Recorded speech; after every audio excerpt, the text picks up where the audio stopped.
My daughter-in-law smirked as she told me I had to move into the storage room because the baby needed my bedroom. She thought I was a helpless old woman. She didn't know that the deed hidden under my mattress had only my name on it. Outside my door, faint footsteps crossed the hallway. Lighter ones, Mia's. She always walked as if the floor owed her something. I strained to hear more, but the voices were only murmurs swallowed by the hallway's length. Still, I caught scraps. Tell her soon. We can't wait any longer. She'll just have to understand. Understand what? I sat frozen, listening.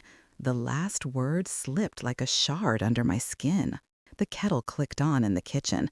I slipped into my slippers and made my way out, embracing the familiar creaks of the old floorboards, the ones Daniel used to tiptoe over as a child, pretending he could sneak cookies past me. How different he was then. How different this house feels now. "Good morning," I said when I entered the kitchen.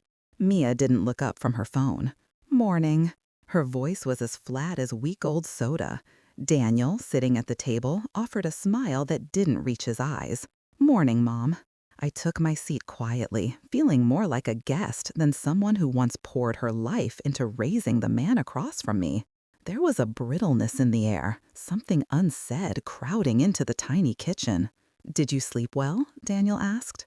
"Well enough," I replied, stirring honey into my tea. A pause stretched. They exchanged a glance, quick, nervous, but telling. My stomach tightened. Something was coming, something they had rehearsed. But they didn't speak, not yet. Instead, Daniel grabbed his keys. "We'll be out most of the day. Errands." He leaned down to kiss the top of my head, but at the last moment he hesitated. His lips brushed air. He used to kiss my forehead every morning without fail. "We'll talk later," he added. That did nothing to calm me. When they left, I wandered back to my room, letting my fingers trail over the doorframe. I stood there for a long moment, fighting the unease rising in my chest. "Tell her soon," Mia had said. "She'll just have to understand." Understand what? I sat on my bed and looked around, taking in the familiar hum of the radiator, the soft morning light dancing across the dresser, the stillness that felt like it was waiting to be taken from me. For a moment, I allowed myself to remember how it felt when Daniel asked me to move in with them after his father died. He said it was to keep me close, to make sure I was cared for. I believed him. I wanted to believe him. But lately, things had shifted. Decisions made around me rather than with me. Mia sighing loudly whenever I opened a cupboard. Daniel growing more distant, his patience thinner, his kindness rationed like wartime sugar. That afternoon, when they returned, their footsteps carried the certainty of people marching toward a verdict. I heard the whisper of a plastic bag, the jangle of keys, the sound of someone clearing their throat. I sat on the edge of my bed, hands folded neatly, waiting. "Mom?" Daniel called from the hallway. "Yes? Can you come to the living room for a minute?" I rose slowly, as though moving too quickly might crack the fragile calm in my chest. They stood side by side when I entered, an alliance formed long ago, but only now revealing its sharper edges. Mia crossed her arms, a tiny smirk hiding at the corner of her mouth. Daniel gestured toward the couch. "Sit, please. We need to have a conversation." Conversation. The word felt clinical, harmless, but their eyes told another story. I sat. Daniel inhaled deeply. "So, with the baby coming," he began, his voice gentle in the same way a person might soften before delivering a blow. "Space is getting tight. We've been thinking a lot about how to make this work." Mia chimed in, her tone sugary, "And we really hope you can be flexible." Flexible, meaning bend until you break. Daniel continued, "Your room, well, we need it for the baby." My spine stiffened. The words sank in slowly, like stones settling at the bottom of a lake. "We're turning it into the nursery," he said, "so we'll need you to move your things out." A silence bloomed so thick I could hear my own heartbeat. My throat tightened, but I stayed still, as if stillness might stop the world from shifting beneath me. "And where exactly do you expect me to go?" I asked quietly. Daniel looked away. Mia did not. We cleared out the storage room, she said. It's perfectly fine if you don't mind being minimalistic. Minimalistic. They wanted to shrink me, fold me, pack me away like a winter coat. Daniel reached for my hand, but I pulled it back before contact. His face faltered. Mom, it's not personal. It's just practical. The tremor that had hovered in the background all morning finally surfaced. My voice shook, but not from fear. You're taking my room, I said, the one space I have left. Mia lifted her chin. You don't need so much space. The baby does.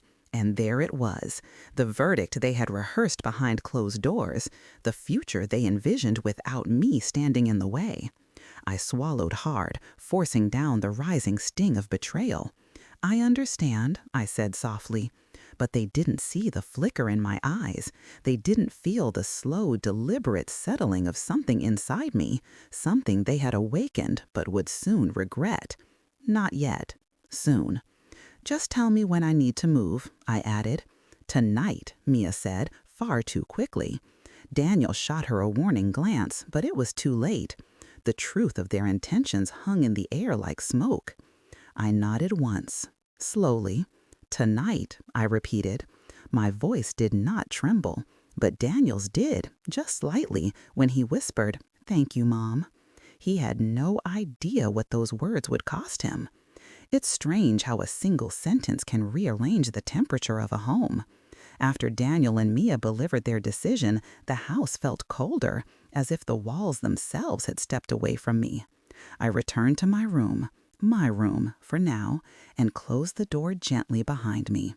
The air inside still held traces of lavender and the warmth of morning spent quietly reading by the window. Yet suddenly everything felt temporary, fragile, already slipping through my fingers. I sat on the edge of the bed and let my hands rest in my lap. My fingers trembled, not with fear, but with the insult of it all. A mother spends her entire life creating space for her children, space in her heart, her home, her plans. And now, when life had narrowed to this single room, they were taking that too. Outside my door, I heard the rhythm of their footsteps moving back and forth, the purposeful movements of people planning something without including the one most affected by it. Boxes slid across the floor, cupboards opened and closed. Mia's voice floated through the hallway. "We'll repaint tomorrow. I want something light, sage or cream." Daniel murmured something I couldn't make out. "We should start moving her things now," Mia added. "There's no point waiting." My chest tightened, so they weren't even giving me the dignity of deciding when to pack. Moments later, the door creaked open without a knock. Mia stepped inside, her eyes scanning the room with the appraising gaze of someone examining property rather than a personal space. "We're going to start moving a few things," she announced. "It'll go faster if we help you." Help? How generous of her. Before I could respond, she reached for my dresser drawer and pulled it open. "Mia," I said sharply, "I'll pack my belongings myself." She didn't turn around. "Daniel and I talked about it. It needs to get done tonight." She lifted a stack of folded shirts, my shirts, and dropped them carelessly onto the bed. "Better we just do it now." I rose slowly, feeling the heat rising beneath my skin. "Please leave my things alone." That finally made her pause. She turned to face me, one eyebrow raised. "We're trying to make this easier for you." Easier? By evicting me from my own bedroom? I took a breath, steadying the tremor in my voice. I said I'll handle it.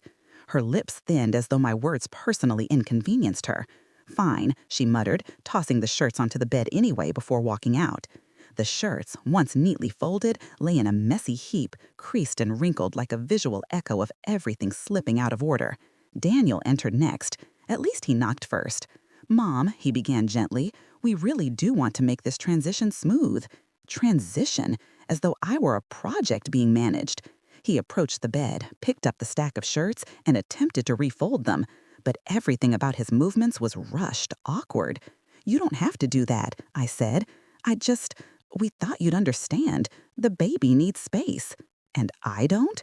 His shoulders tightened. "You do. Of course you do. But you've always said you didn't need much." I felt something inside me twist.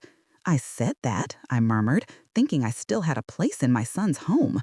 His eyes flickered with something. Guilt, maybe? But it didn't root itself. Guilt without action is just decoration. Mia's voice cut down the hallway. "Daniel, I need you to help move the dresser." He glanced at me, then at my dresser, hesitating. "We're not throwing anything away," he said. "We're just reorganizing." A hollow laugh escaped me before I could stop it. "Reorganizing? Is that what we're calling it?" He exhaled, rubbing the back of his neck. "Mom, please don't make this harder." Harder? As if I were the one causing harm? "I'll finish packing tonight," I said coldly. "You can do whatever you want with the room after that." He nodded, relieved, not noticing the way my fingers curled tightly around the bedspread. Then he left, closing the door behind him. As soon as the latch clicked, I closed my eyes. For a moment, the house was quiet. Then came the sound of boxes, footsteps, and whispered conversations, hushed but sharp enough to slice through the walls. I heard my name once, twice. "She's being difficult. Don't let her guilt you. Just wait, she'll get used to it." Used to it? As if disrespect was something one acclimated to, like bad weather. I turned back to my closet and began removing items one by one, folding them carefully, methodically. These were the motions I could control. These were the small dignities I refused to surrender. Then my hand brushed something tucked behind a row of clothes, a small wooden box worn at the corners.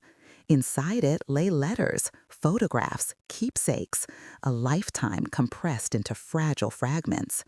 I lifted a faded envelope addressed in my late husband's handwriting. A familiar ache rose in my chest. I pressed the letter to my lips, breathing in the scent of old paper and memory. Then I glanced toward the door. Somewhere outside that door, my son and his wife were making plans to erase the last room where my husband's voice could still be heard. A tremor ran through me, not of fear, but of something awakening. Resolve, quiet, steady, old as bone. I placed the box gently into my suitcase. When I returned to the dresser, I noticed something strange. One of the drawers was slightly open, even though I hadn't touched it yet. Inside, several objects were missing. Little things, sentimental things. A brooch Daniel had given me as a child. A ring my husband bought me for our 10th anniversary. I searched everywhere. Nothing. My pulse quickened. I stepped into the hallway. "Mia?" I called. She appeared at the other end, feigning innocence too smoothly. "Yes?" "Did you move anything from my dresser? Some items are missing." She blinked. "No, I only touched the shirts. Maybe you misplaced them." Misplaced them? The brooch I kept in the same drawer for 20 years. I held her gaze. She didn't flinch, not even a flicker of shame. That's when I realized something monumental. This wasn't just about the room, or the baby, or the space. This was about pushing me out, completely, one drawer at a time. I returned to my room, my breath tight, my heart thudding like a slow drum of awakening. They thought I was powerless. They truly believed they could shrink me down to nothing and that I would simply accept it. But they didn't know what was coming. Because just beneath my bed, behind a stack of neatly folded blankets, lay a folder I hadn't touched in years. A simple manila folder that held the one thing they never imagined I possessed: the deed. The real one. I didn't pull it out yet, not tonight, but my fingers brushed the edge of the folder, and a quiet promise formed in my mind. You want my room? You will lose far more than that. Night has a way of amplifying disrespect. When the lights dim and the house settles, every slight, every tossed word, every careless gesture echoes louder in the dark. That night, as I packed the last of my folded clothes into an aging suitcase, the echoes felt unbearable. Daniel and Mia didn't wait for me to finish before beginning their transition. They moved with the brisk certainty of people convinced they stood on moral high ground. In reality, they were trampling all over mine. Around 8 o'clock, I heard footsteps outside my door, fast, purposeful, and then the sharp scrape of furniture being dragged. I opened the door. Mia stood at the threshold, her hands on the dresser I'd had for decades. Daniel was behind her, awkwardly gripping the other side. The drawers rattled with each jolt. "We're just moving this to the garage for now," Mia said, not even pretending to ask permission. "The garage?" I repeated, stunned. Daniel stepped forward as if to soothe me, but his eyes darted to Mia as though checking if comfort was allowed. "Mom, the nursery needs to be painted. We need the furniture out." I felt something inside me fracture, silent but undeniable. "That dresser belonged to my mother," I said quietly. Mia rolled her eyes. "And it's not like we're throwing it away." Except throwing it away is precisely what she wished she could do. It was written all over her impatient mouth. "I haven't finished packing," I said. Mia shrugged. "Well, we need to start. The baby won't wait." Ah, yes, the unborn child, the perfect shield for every cruelty. How convenient. Before I could protest again, Mia tugged, Daniel lifted, and just like that, the dresser, my dresser, was yanked away from me. "Be careful with it," I called after them. Neither responded. The hallway swallowed the sound of my voice as swiftly as it swallowed the dresser. I stepped back and looked at my room, now half-gutted. My bed was stripped. The closet doors hung open like gaping wounds. The nightstand had been emptied and shoved against the wall. They were hollowing out my life piece by piece, as if they could erase me by rearranging the furniture. Minutes later, I heard something else, the sound of things being thrown into a box. I rushed toward the living room. On the coffee table sat several of my belongings, tossed together with careless indifference. A music box from my husband, a porcelain figurine Daniel once gave me for Mother's Day, a stack of letters tied with ribbon. The ribbon had snapped and the letters lay scattered like fallen leaves. Mia stood over the box, shoving more items into it. "We're cleaning out the hallway shelf," she said without looking at me. "Your things were taking up too much room." My voice trembled. "Those are personal items." She shrugged. "Everything you own is personal. Doesn't mean it can stay wherever you want." Daniel entered from the garage, wiping dust from his hands. "Mom, it's temporary. We'll figure out where everything goes." "The storage room isn't big enough for all this," Mia countered. "She'll have to get rid of some things eventually." Something hot flared inside me. "I'll decide what I keep." Mia's smile sharpened. "Of course, we're just helping you along." Helping. The word tasted like poison. As she turned back to the box, I noticed something. A velvet pouch half buried beneath a sweater. My breath caught. That pouch held the necklace my husband gave me the night Daniel was born. A gold pendant with a tiny engraving for the woman who made me a father. It was priceless, not because of value, because of memory. "Where is the necklace?" I demanded. Mia blinked innocently. "What necklace?" "One from the pouch that was in that box." She lifted the pouch, shook it lightly, and frowned.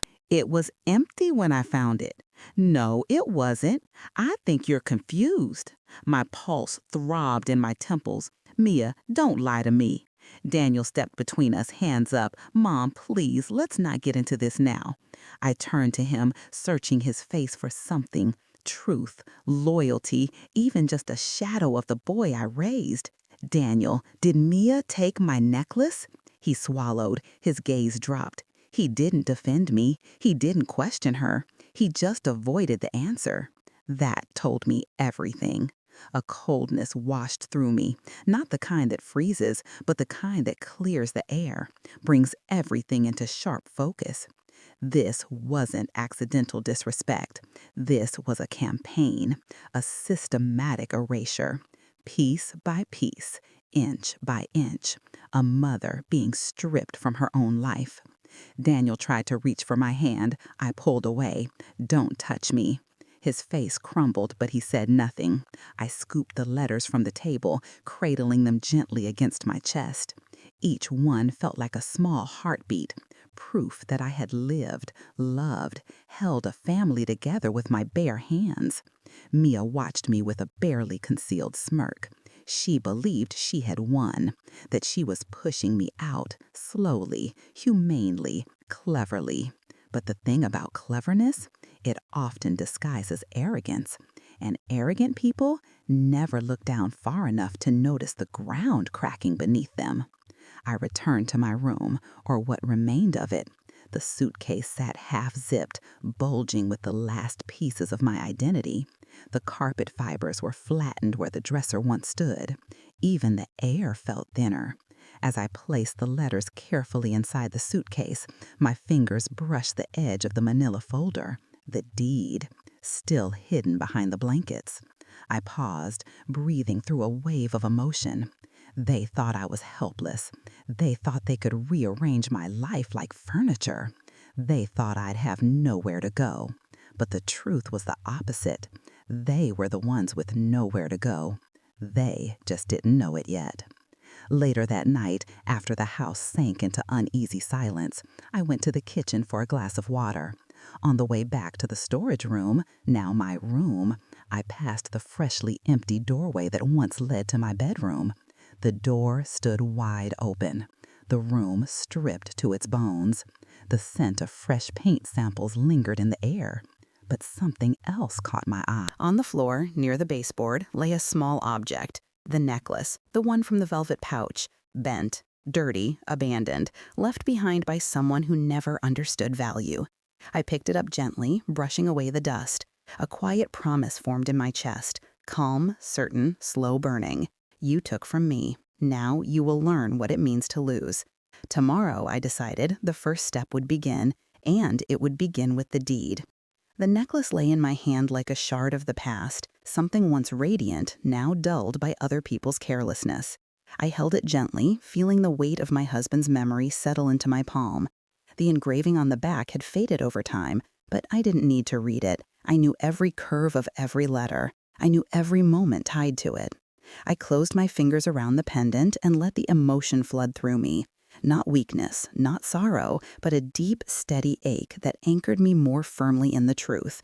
They had crossed a line that could never be uncrossed. I slipped the necklace into my pocket and walked slowly back to the storage room, my new living quarters. The walls were cold, the air stagnant. Boxes covered the floor, old winter coats hung from a rusty pipe, and the faint smell of mildew crept into my nose.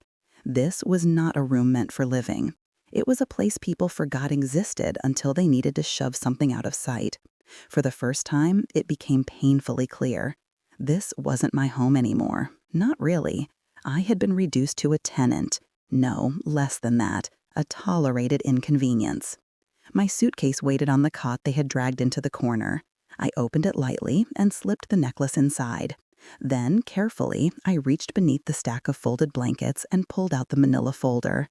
It looked so plain, ordinary even. A soft yellowing corner, creases along the back from years of being tucked away, the faint smell of dust and old wood from its long rest under my bed. But the contents, oh, they were far from ordinary. Inside were the documents my husband and I signed decades ago, the deed to the house. Ownership, legal and uncontested, written in black ink on crisp white paper. A deed that bore only two names, mine and his, crossed out now with a note certifying his passing. Daniel's name was nowhere. Nowhere at all. He had grown up assuming this house would someday be his. Perhaps in a different world, one where he still treated me as his mother, not as spare furniture, maybe it would have been. But he had thrown away that possibility long before he threw my dresser toward the garage. I sat on the edge of the cot and held the folder on my lap as the room's silence folded around me. A memory rose, unbidden. It was the last week of my husband's life. He had grown so fragile, his breathing soft and uneven, his hands trembling every time he reached for mine. But his eyes were still sharp, still clear, still holding that quiet fire only he possessed. "Don't tell him yet," he whispered one afternoon, his voice fragile as paper. "Not until you need to. Daniel can be impulsive." I remember laughing softly. "He's not a child anymore." "No," he murmured, "but people don't stop being who they are, even when they grow older." He squeezed my hand weakly. "This house is yours. You have earned every wall, every floorboard. If Daniel turns cruel or greedy, you must protect yourself." At the time, those words felt unnecessary. Daniel had always been loyal, loving, hard-working. Yes, he married quickly, too quickly perhaps, and Mia had unsettled me from the start. But surely he would never treat me unfairly. Yet here I was, in a storage room, holding the deed my husband had trusted me to use wisely. A slow, deep breath filled my lungs as the ache inside me began to crystallize into something sharper, something clearer. Resolve. I closed the folder gently and tucked it back beneath the blankets, hidden but ready. Tomorrow, I told myself, not out of impulse, Daniel might never understand, but out of necessity. Tomorrow, I would visit someone who had known the history of this house as well as I did, the accountant my husband trusted for years, the man who handled our paperwork, our assets, our wills, the man who always insisted a home is only as secure as the paperwork behind it. I would show him the deed, confirm everything, understand the full extent of my legal rights. I had lived too long in the shadows of other people's decisions. It was time to step back into my own authority. As I lay down on the narrow cot, the thin mattress sagging beneath me, I listened to the muffled voices drifting through the ceiling. Should have done this earlier. She'll get over it. The baby is our priority. Mia laughed, bright and unbothered. Daniel said something I didn't catch. Their voices tapered off into bedroom murmurs, growing softer until only silence remained. For a moment, I stared at the ceiling and let the last threads of my hope unravel. Whatever relationship I once cherished with my son was gone, not because of the room, or the baby, or even the necklace. Those were symptoms. What killed it were the small things, the casual cruelty, the quiet entitlement, the expectation that I would accept whatever treatment they decided I deserved. I closed my eyes. The deed may have been a secret for years, but the truth it represented had always existed. They never owned this house. They never had the right to treat me as a guest in it. And soon, they would understand that. Sleep came slowly, heavy and broken. But when dawn finally pulled me from the cot, something inside me felt steadier, like a stone that had settled after rolling for too long. I rose with purpose. Today would be different.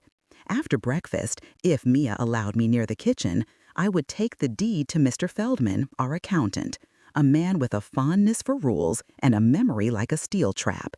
He would see immediately what this situation had become. And once I had clarity, then I would decide how to use it. When I opened the door of the storage room, the house felt oddly still. But sometimes stillness isn't peace. Sometimes it's the breath before a storm. I stepped into the hallway. My foot brushed something. A cardboard box sat on the floor outside the storage room door. One word was written on it: Mom. Inside, I saw more of my belongings, tossed haphazardly. Books, framed photos, scarves, even an old sweater I knitted years ago. They had been gathering my life into boxes while I slept. Not for storage, for removal. My jaw tightened. The storm wasn't coming. It had already begun. And with it, my resolve hardened further. If they wanted to treat me like someone who didn't belong in this home, well, the deed was about to prove just how wrong they were. The morning sun spilled through the kitchen window, but the light felt different, thin, cold, as if it too had been shoved into a storage room. When I entered, Mia was already there, standing at the counter with a bowl of oatmeal and a stack of pregnancy magazines. She didn't look up. There was no greeting, not even the pretense of courtesy. I moved quietly toward the kettle, but she slid it away with her elbow. "Oh," she said, finally glancing at me. "Daniel used the last of the water. You'll have to refill it." A tiny task, but delivered like an order. A reminder I had no place here except the one they chose to give me. I poured water into the kettle, the tap sputtering to life. As it warmed, I studied Mia's profile, the tight ponytail, the flawless makeup, the expensive maternity sweater clinging to her frame. Everything about her seemed curated, polished, controlled. And I realized something. People like her never fear consequences because they assume they'll never face any. Daniel entered moments later, tying his shoes. He gave me a strained smile. "Morning, Mom." I nodded but didn't offer more, not today. Not after waking up beside a cardboard box labeled with my life. I might be home late, he continued. We're meeting with a contractor about the nursery. My fingers tightened around the mug I'd just poured. Already? Mia shrugged, feigning innocence. It's not like you're using the room anymore. The casual cruelty landed like a slap, but I swallowed it. I needed to stay quiet, for now. I needed them to believe I was as fragile as they assumed. Have a good day, I said simply, turning my back as I filled my thermos. They exchanged one of their secretive glances, but for once I didn't care.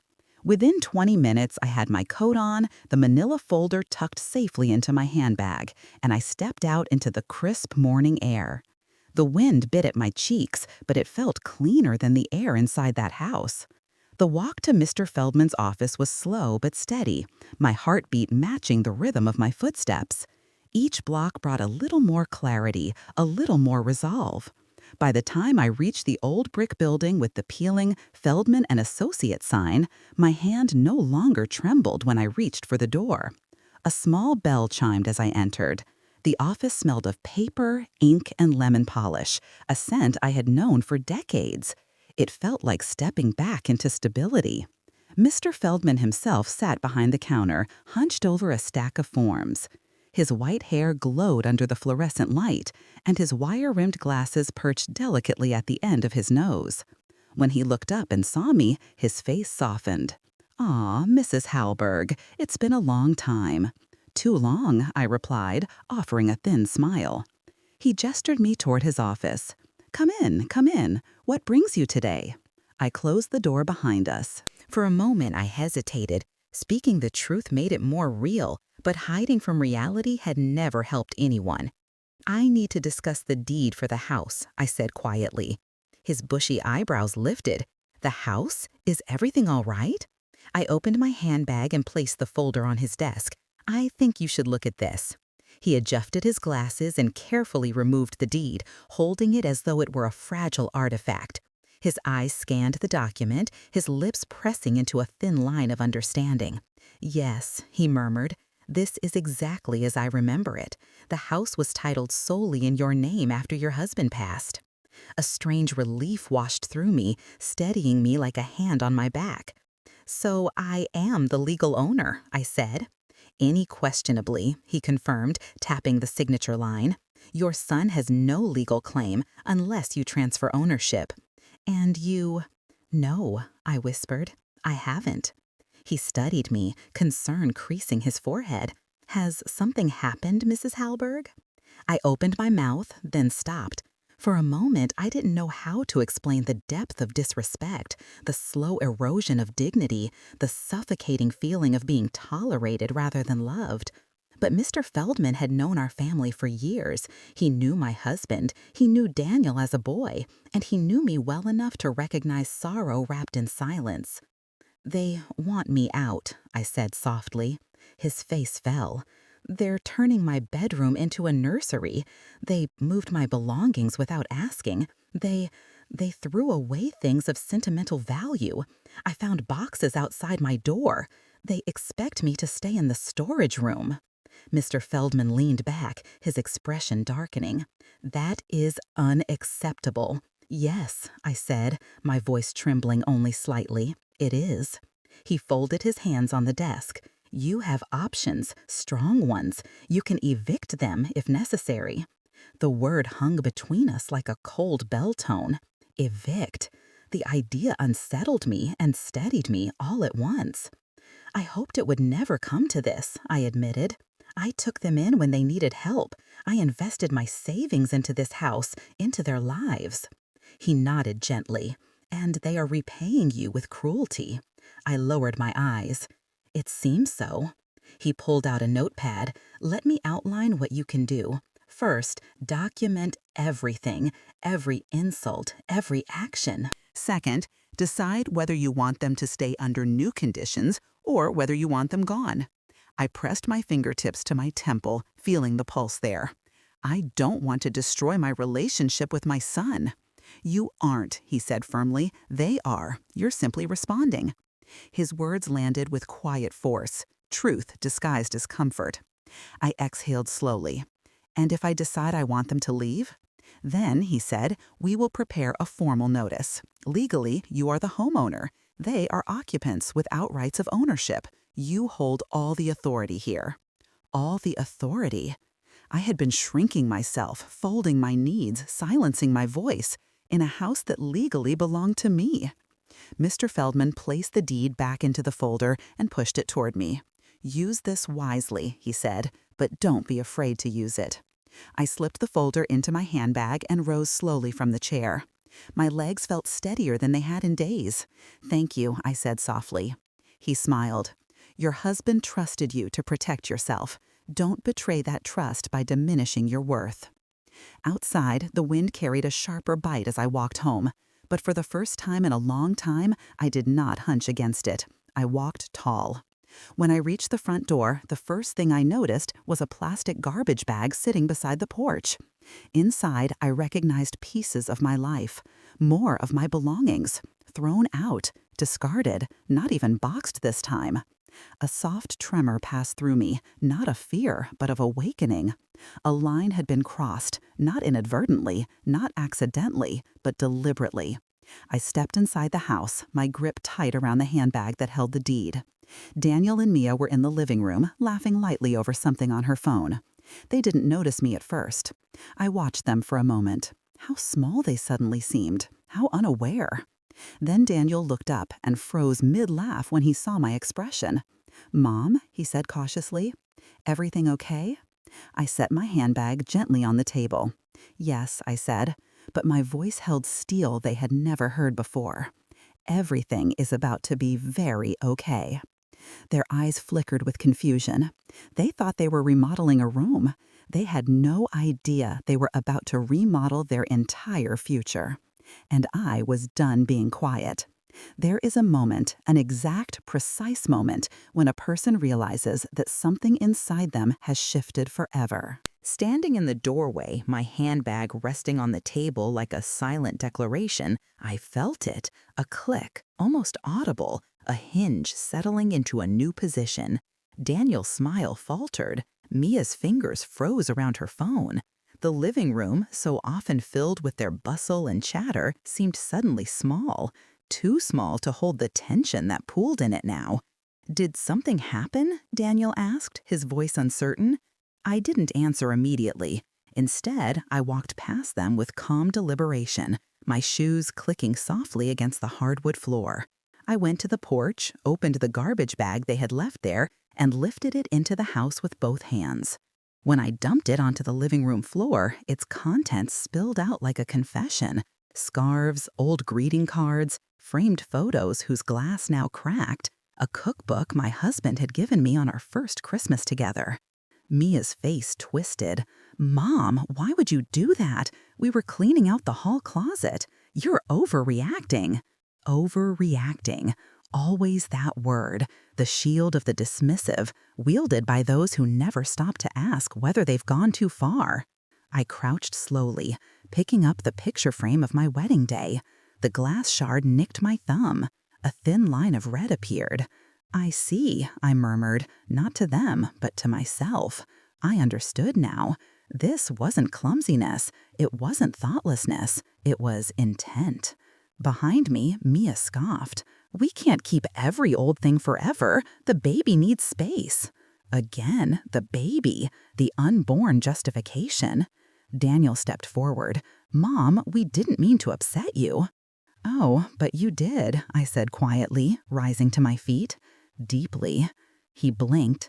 Something like guilt flickered across his face, but it was shallow, fleeting, scared more of conflict than contrition. "I'm going to my room," I said. "Your room?" Mia repeated sharply. "You mean the storage room?" The words sliced, clean, precise. My jaw tightened. "We'll discuss that later." "There is nothing to discuss," she replied. "You agreed." I turned to face her fully. "No, I didn't agree. I complied, for now. That's not the same." The air crackled like static before a storm. Daniel frowned, sensing the shift but not understanding it. I left them standing there and walked toward what was left of my space. Every step hardened something inside me. By the time I reached the storage room, the last pieces of maternal hesitation had burned away. This home might hold my memories, but it no longer held my safety. By evening, the house grew louder, doors slammed, drawers opened and shut. Mia's voice cut through the hallway, sharp and shrill. "No, Daniel, she needs to move out of that room tonight. I'm not waiting. I want to start painting tomorrow." My chest tightened, not with fear, but with an old, aching grief. How had my son become a man who let his wife speak this way? How had he traded compassion for convenience? I sat on the cot and folded my hands in my lap. The manila folder lay beneath the blankets, hidden but pulsing with meaning, a heartbeat of possibility. Silence returned when their arguing stopped, abruptly. Then footsteps approached. The door to the storage room opened without a knock. Daniel stepped in first, his shoulders stiff, his eyes wary. Mia hovered behind him like a shadow. "Mom," he began, "we need to talk." Always with the talking, the discussions, the decisions made only in one direction. I stared at them, waiting. Daniel swallowed. "We've decided. We need your room tonight." My voice came out in a whisper, calm, dead calm. "And where do you expect me to sleep?" "The couch," Mia said immediately, too quickly, too eagerly. "The couch?" I repeated. "It's temporary," she insisted. "We need to measure the walls and it'll be cramped with your things in there." "I haven't finished packing." "Then maybe you should finish it now," she snapped. Daniel winced. "Mia." "What? I'm just being honest." Honesty, an interesting word coming from someone who lied about a necklace. I rose slowly from the cot. The air around us seemed to thicken. "No," I said. Both froze. "What?" Mia asked, her expression twisting. "No," I repeated, more firmly. "I'm not moving again tonight. I will not sleep on the couch in my own home like some unwelcome visitor." Mia stepped forward, her eyes blazing. "If you won't move willingly, then—" I raised a hand. She stopped mid-sentence. Daniel stared at me as if seeing me for the first time. A flicker of unease crossed his face, as though he sensed he had pushed me too far. "We're done for tonight," I said. Mia opened her mouth to argue, but Daniel grabbed her arm. "Let's just leave it. It's been a long day." She yanked her arm back, but begrudgingly followed him. The door closed. Silence returned. But this silence was different. It hummed with inevitability. Night deepened. I could hear Mia pacing upstairs, muttering complaints. At one point, she said loudly, "I'm not living like this after the baby comes. She needs to go." Needs to go. The words settled like ash in my mind. Later, when Daniel came down to retrieve laundry from the dryer, I overheard him whispering into his phone, "We can't afford another mouth. Yes, after the baby, maybe a senior home."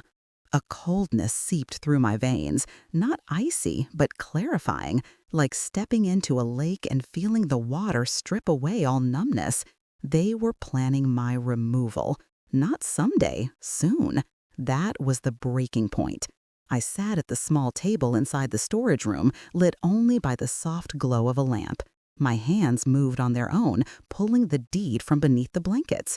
The paper felt warm against my fingertips, as though holding its own pulse. I stared at my name, my full name, in bold, unwavering letters.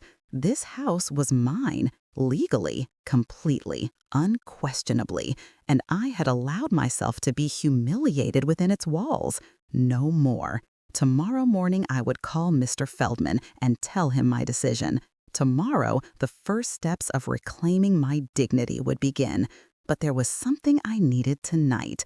I placed the deed in my handbag. I tied my hair neatly, I straightened my clothes, and I walked into the living room, where Daniel and Mia sat on opposite sides of the couch, both startled when they saw me approach. "We need a family meeting," I said quietly. Daniel's eyebrows shot up. "Right now?" "Yes, tonight." Mia crossed her arms defensively. "We're busy." I shook my head. "Make time." She scoffed. "And what is this meeting about?" I met her gaze head on. The house. Her smirk faded. Daniel sat up straighter. A flicker of unease rippled across Mia's face. For once, I added, my voice steady and sharp as polished stone, you're going to listen. In that moment, the balance shifted.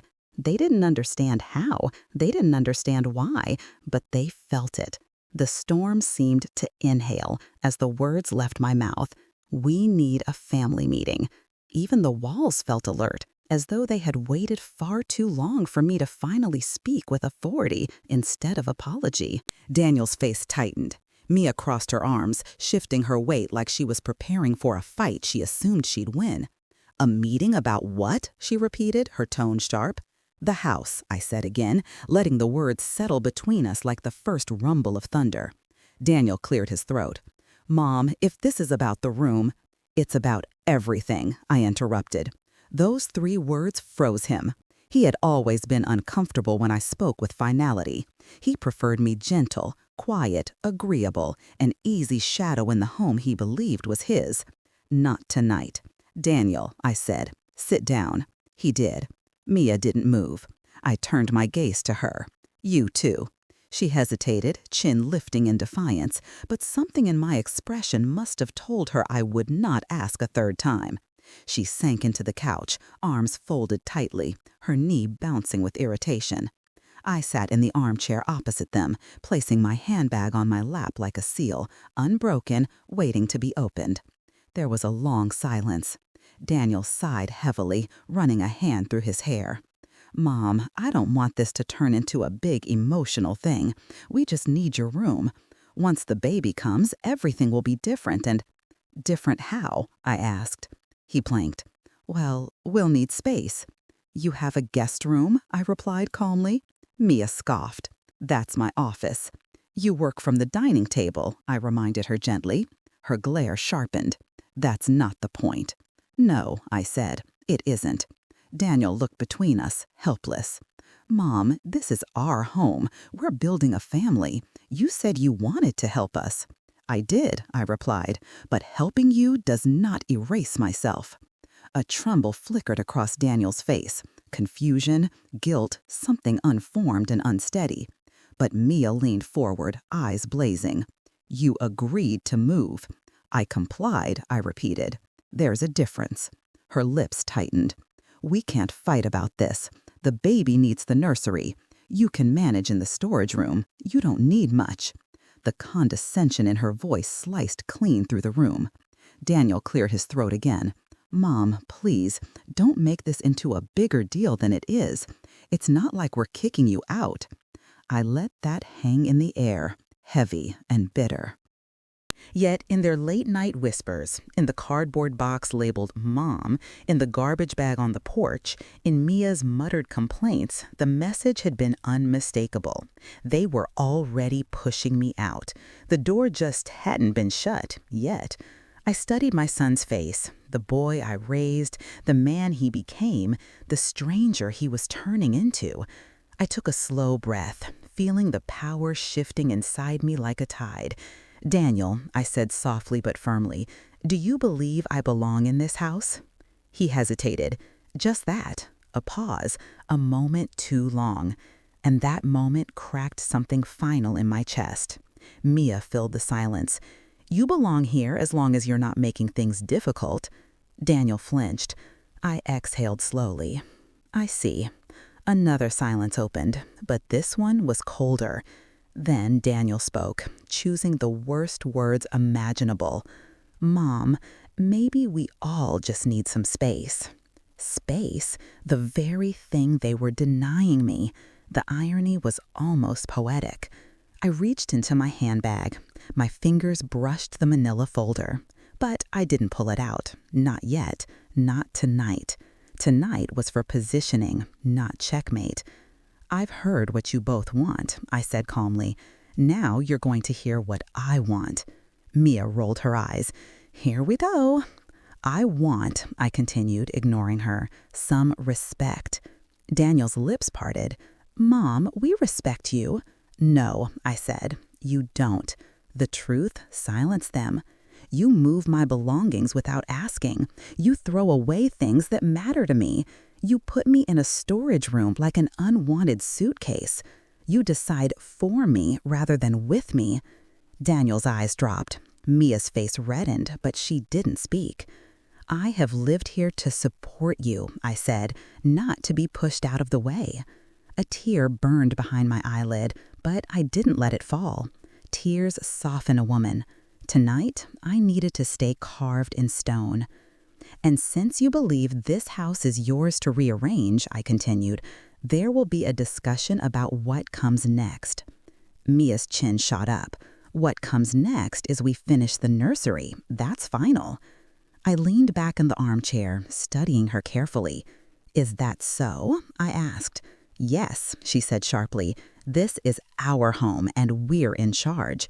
If you don't like it, Mia, Daniel whispered in warning, but she pushed on. Then maybe this living arrangement isn't working anymore. There it was, raw, unfiltered, the truth. I smiled. It wasn't warm. Finally, I said softly, honesty. Daniel's face drained of color. Mia, why would you say that? Because it's true, she snapped. I'm tired of pretending. She's making everything harder. It's our house, Daniel, our family, our rules. And if she doesn't fit into that... Mia, I interrupted gently, do you genuinely believe this house belongs to you? She blinked.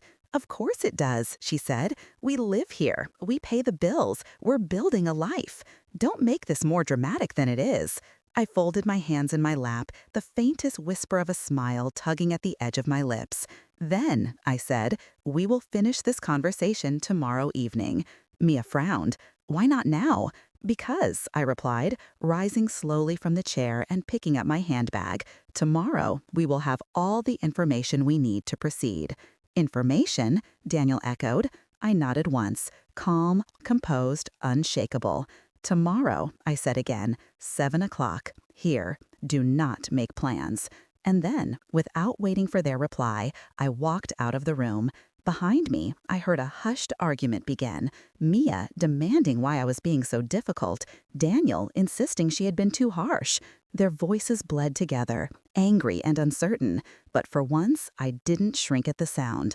I walked to the storage room with the steady steps of a woman reclaiming her spine. I closed the door behind me, sat on the cot, and breathed. Tomorrow at 7, the truth would come into the open. Tomorrow, I would show them the deed. Tomorrow, their illusion of ownership would shatter. Tomorrow, everything would change, for them and for me.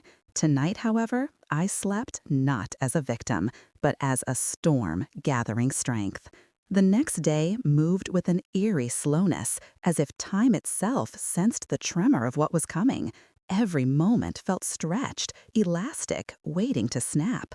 I went through the morning motions quietly, almost ceremonially, placing each utensil back into its proper place, wiping down the counter that Mia had smeared with crumbs, straightening the dish towel she never bothered to hang correctly. Routine gave me calm. Calm gave me clarity. Clarity gave me power. Upstairs, I heard the familiar sound of their hurried footsteps. Daniel's voice floated through the hallway, nervous, strained. She's acting strange. Just be careful tonight. Mia's reply was clipped. She's trying to guilt trip us. I won't feed into it. Daniel hesitated. Still, maybe we should go easy on her. Daniel, she snapped, you need to stop babying her. This is our house. She needs to accept that. I smiled faintly at the irony. Morning passed. Afternoon whispered by. I spent the day in the storage room, not because I was banished, but because the privacy suited me. On the cot lay the handbag, untouched since the night before. Inside, the deed waited patiently. At exactly 6:45 p.m., I rose from the cot and dressed deliberately. Pressed slacks, a clean blouse, my late husband's watch. I pinned my hair neatly and applied a touch of lipstick. I wanted to look composed, dignified, unshakable. At 6:59, I stepped into the hallway. My heartbeat was slow and steady, like a metronome set to inevitability.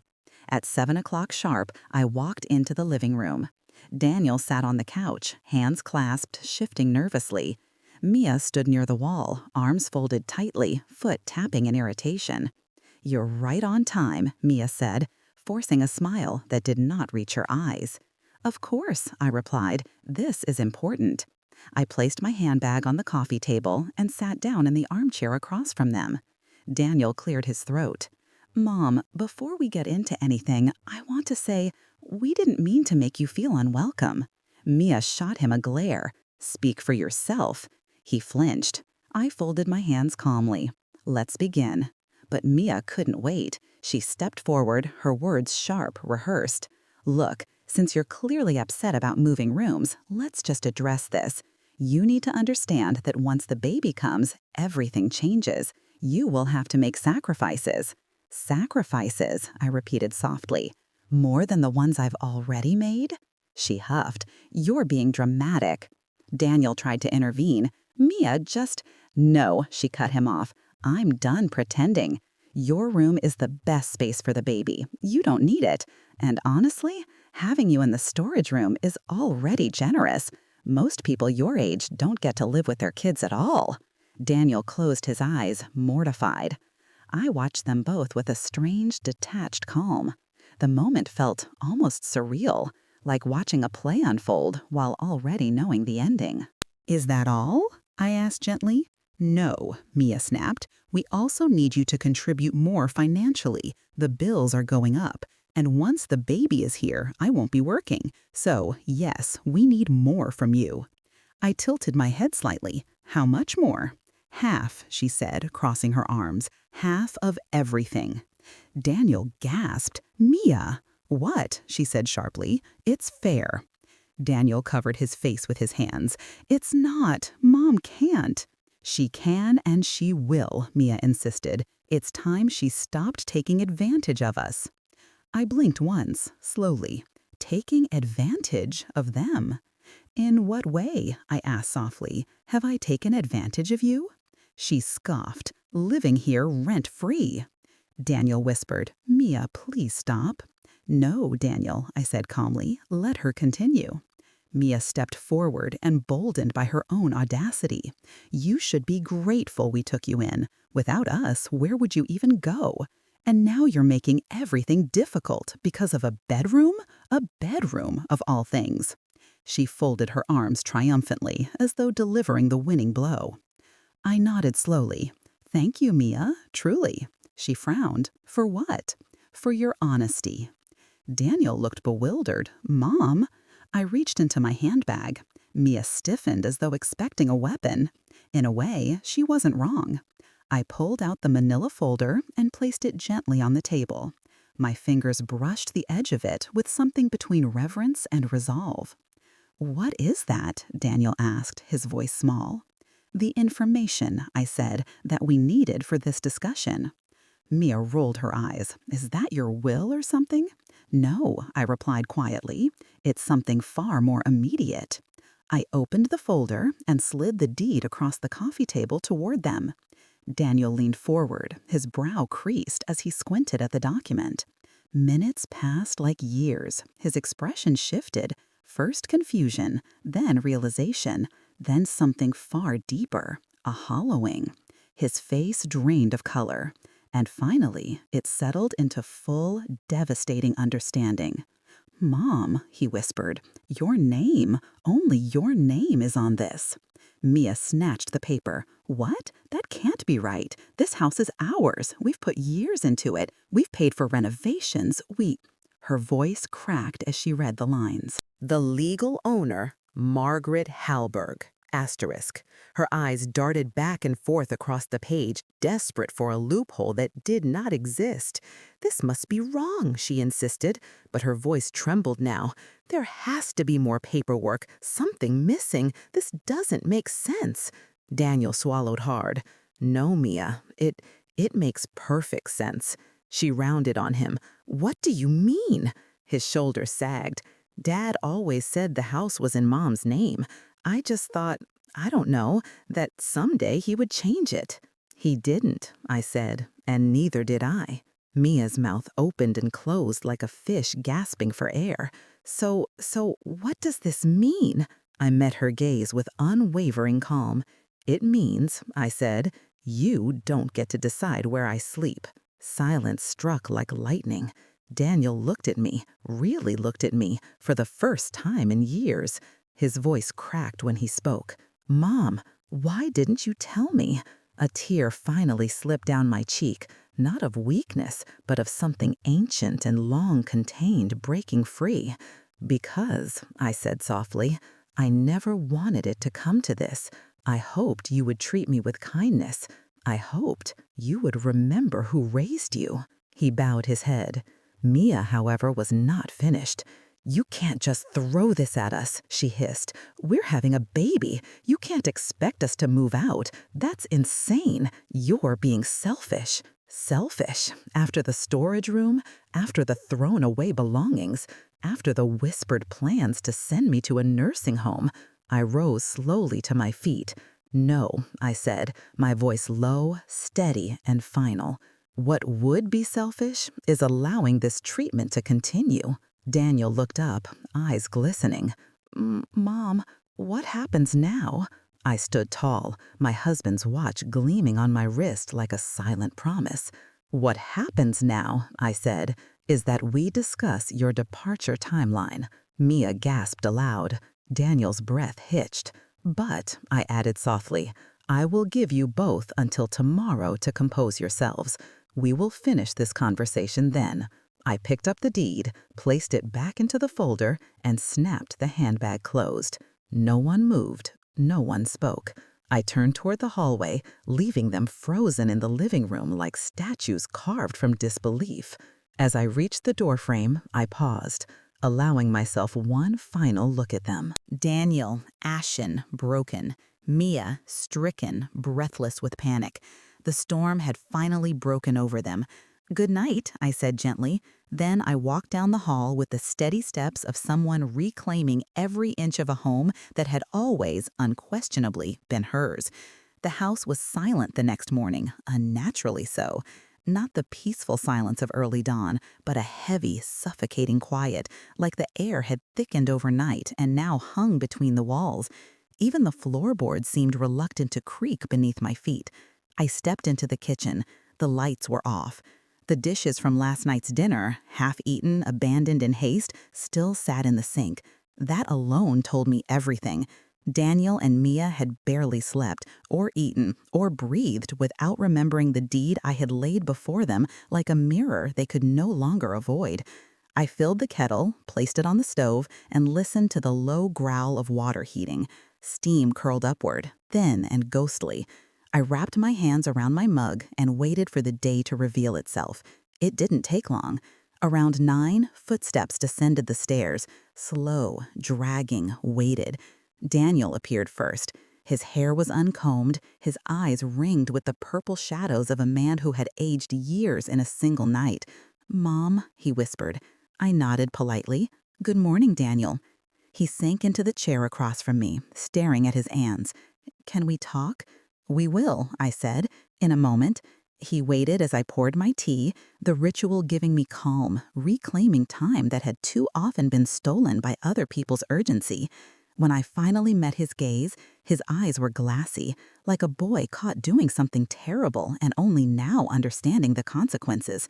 "I didn't know," he murmured. "I swear I didn't know the house was in your name."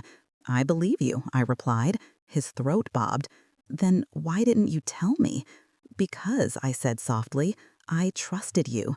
I trusted that you wouldn't treat me as disposable, no matter who legally owned the house." He flinched, as though the words struck him physically. I never meant to make you feel unwanted," he said, voice cracking. "But you did," I replied.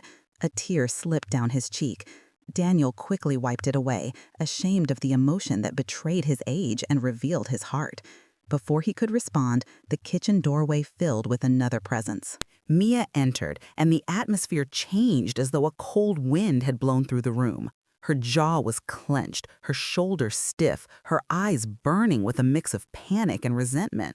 "So," she said with a forced laugh, "are we all pretending this is normal? Are we going to pretend she didn't blindside us with that document?" I took a slow sip of tea. It was not a blindside. It was information that should have been respected from the beginning. Mia scoffed. "Respect works both ways." I tilted my head. "Then perhaps you should start showing some." She bristled, her nostrils flaring. This is unbelievable. You're actually planning to throw us out just because you don't like where you're sleeping? Because of a room? Daniel whispered her name, pleading, but she shook him off. No, she needs to hear this, Mia insisted, pointing at me. We are about to have a baby, Margaret. Do you understand that? We need stability, and you are ruining that. I met her rage with quiet certainty. I am not ruining anything, I said. You are suffering the consequences of your own cruelty. She laughed, a brittle, sharp sound. Cruelty? You want to talk cruelty? How about kicking out a pregnant woman? How about leaving us homeless? You are not homeless, I replied calmly. You are adults. You can rent a place. Plenty of people do. But we put money into this house, she protested. We painted, we renovated, we bought furniture. And I paid for the roof, I answered, and foundation repairs, and the down payment, and years of bills before you ever moved in. She faltered, momentarily thrown off balance. Daniel stepped in. Mom, Mia is just overwhelmed. It's the pregnancy, the stress. This is not pregnancy, I said, gently but firmly. This is entitlement. He said nothing, could say nothing, because he knew I was right. Mia exhaled sharply, crossing her arms as though trying to shield herself with anger. We are not leaving. I refuse. You can't do this. I looked at her steadily. I can and I will. Her face reddened with fury. She opened her mouth to scream something, but Daniel caught her wrist gently. Mia, he whispered, voice trembling, please stop. She turned on him. Are you taking her side? He closed his eyes. I'm taking the side of what's right. The room froze. For the first time, Daniel chose principle over convenience. For the first time, he stopped letting Mia decide the terms of every battle. And for the first time, she realized she might lose control. Her eyes filled with something unfamiliar, fear. She stepped back, breathing fast. You're siding with her. Over your pregnant wife? Unbelievable. Daniel looked sick. No, I'm acknowledging what we did was wrong. Tears pooled in Mia's eyes. Not sad tears, but furious ones. Tears of someone unaccustomed to losing. Fine, she spat. If she wants us out, then we'll go. She jabbed a finger at me. But don't expect us to come crawling back when you need help. Don't expect to be part of the baby's life. You're choosing this. I didn't flinch. No, Mia, you chose this. Every time you belittled me, every time you threw my things away, every time you spoke of me as an inconvenient instead of family. She looked stunned, because it was the truth, spoken aloud for the first time. Daniel rubbed his face. Let's just calm down. We need to talk about practicalities. Yes, I agreed. Let's. I placed my mug down. The sound echoed in the still air. You will both have 2 weeks to move out, I said. Daniel inhaled sharply. Mia gaped at me. That is more than fair, I continued. Legally, I could give you far less, but I am giving you time to find a place and prepare. Daniel nodded slowly. Thank you, he whispered, voice thick with remorse. Mia was not so gracious. This is insane. You're insane. What kind of mother does this? I met her gaze. A mother who has finally stopped allowing herself to be mistreated. She went silent, for once. I took a breath. You are not being thrown onto the street. You are being asked to live independently, just like every other adult couple preparing for a child. Daniel ran a shaking hand through his hair. Mom, I'm so sorry for everything. I softened, not completely, but enough. We will talk again, Daniel, but not today. He nodded, defeated but understanding. Mia marched out of the kitchen, her footsteps loud, her breath ragged. Daniel followed her, attempting to calm her, but her voice rose anyway. I won't let her do this. I won't. I stood alone in the kitchen, letting the storm rage down the hallway. It did not touch me. It could not anymore. For the rest of the day, I stayed in my room, listening as drawers slammed, as arguments erupted, as panic set in. Their voices rose and fell in chaotic waves, fear, anger, bargaining, desperation. By evening, the house had quieted, not peacefully, defeated. Daniel approached my door softly. "Mom?" "Yes?" I I want to make things right, but I don't know how yet." With those words, the first real crack appeared in the wall between us. Finally, when night settled in, I lay on my cot, no longer feeling exiled, but instead knowing I had reclaimed what was mine. And now the final part of this journey was coming. Tomorrow we would finalize their departure. But tonight, I allowed myself to breathe. Not like a storm now, but like someone who had finally stepped out of one. The next morning arrived with a soft gray light, the kind that blurs the edges of the world and makes everything feel suspended, like the universe had paused to take a breath before the final act. I woke earlier than usual, not from worry, but from a strange calm that eased into my bones. For the first time in weeks, I didn't dread stepping into the hallway. I didn't brace myself for Mia's sharp comments or Daniel's uneasy glances. Something had shifted permanently, and the house felt it too. The walls were still, listening, waiting. When I entered the kitchen, Daniel was already there. He stood by the counter, head bowed, shoulders slumped, hands wrapped around a mug he wasn't drinking from. The steam had long since disappeared, leaving the coffee cold. "Mom?" he said softly. I nodded. "Good morning." He looked up, and I saw the swollen redness around his eyes, a man who had spent the night wrestling with guilt and the remnants of pride. "I want to talk," he said.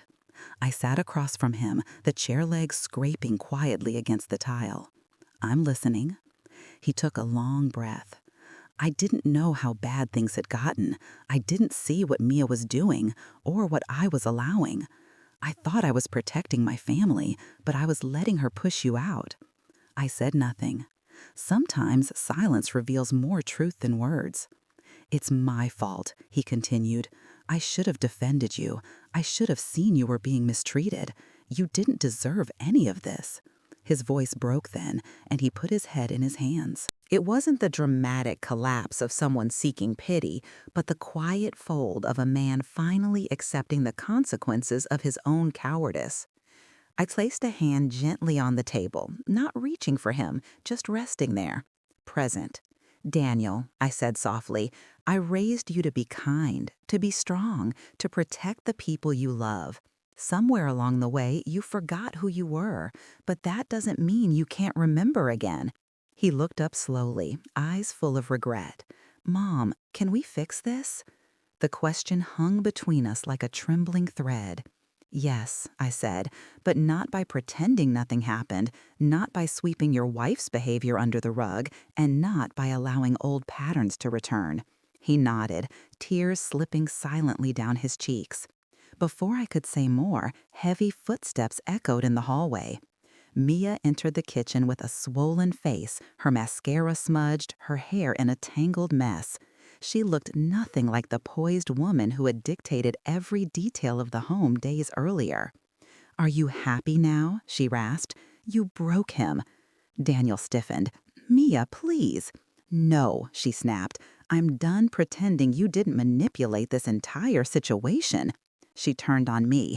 "You threatened us. You blindsided us with some old piece of paper. Who keeps something like that secret? Who waits until we're expecting a baby to pull the rug out from under us?" I inhaled slowly, keeping my voice level.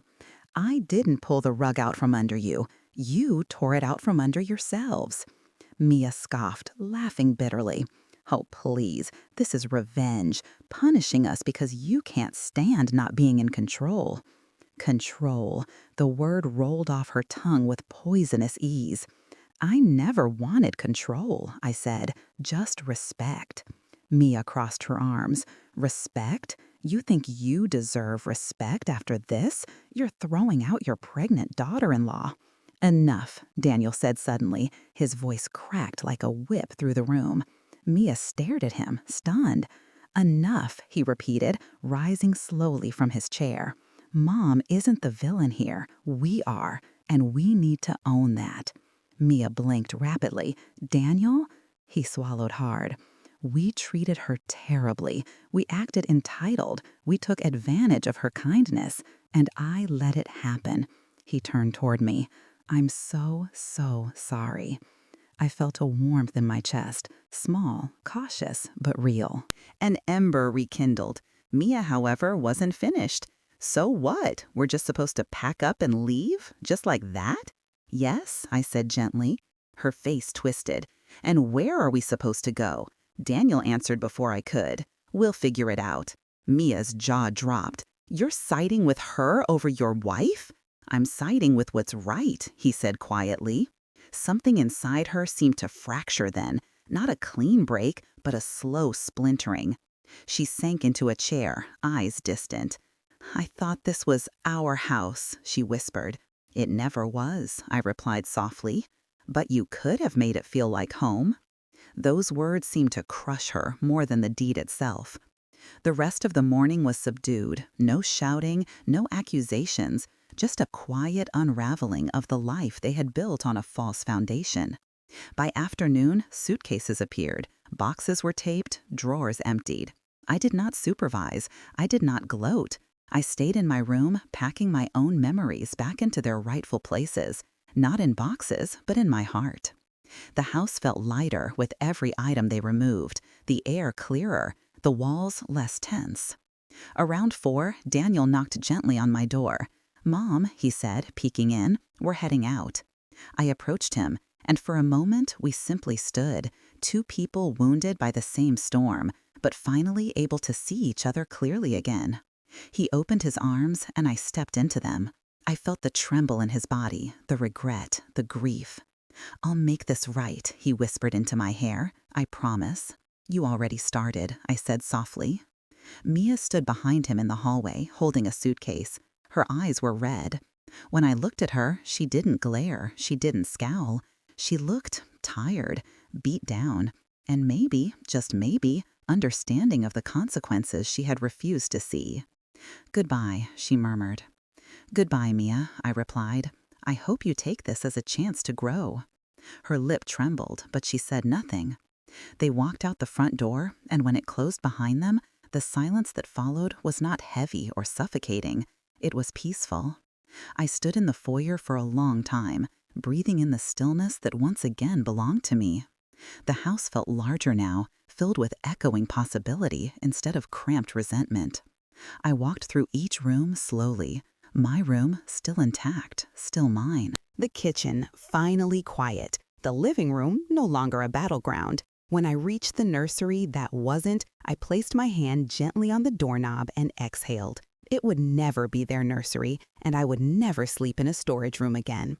That evening, as the sun dipped low and painted the walls in warm gold, I made myself a cup of tea and sat by the window.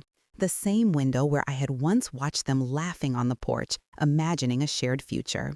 Now I watched the empty driveway, feeling neither loneliness nor regret. I felt restored. By nightfall, I had made a small decision, a simple, practical one.